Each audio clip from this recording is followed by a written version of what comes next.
စွမ်းသာနေလို့မင်းသားက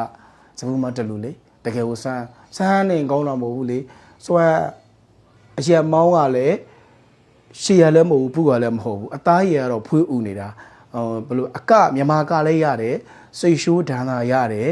ပြီးကြအဝတ်စားကဘယ်လိုဝတ်စားဝတ်ကြိုက်တယ်လို့ဝတ်ဘယ်ဝတ်စားနေနေ fashion ကသူကြပြီးလှကိုလာနေတာဒါအခုမှဒါကြီးမဟိုဖြစ်လို့ကျွန်တော်တို့က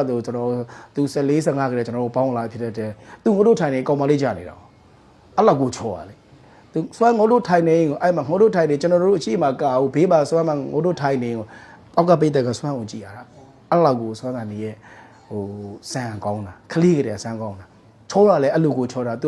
ကမင်းသားဖြစ်ဖို့မွေးဖွားလာတာလေဟိုဆွမ်းကတော့အဓိကတော့သူမြန်မာနိုင်ငံစတေရှိုးအဓိကသူ့ကိုတဲဆိုပြီးတော့ကျွန်တော်တစ်ပါးသွားကမယ်ပေါ့ကာပွဲလေးကမယ်ပေါ့ဒီလောက်ပါပဲညကလည်းမိုးလေးထီမလောက်အောင်သူက12နာရီပတ်ချတယ်လောက်နဲ့တူတယ်အဲ့တော့အဓိကတော့ဆွမ်းကိုကျွန်တော်တို့ဦးစားပေးပြီးတော့သူနဲ့အတူကျွန်တော်တို့ကြည့်ပြီးတော့အကောင်းဆုံးဖြော်ပြပြသွားမယ်လို့စိတ်ကူးထားပါတယ်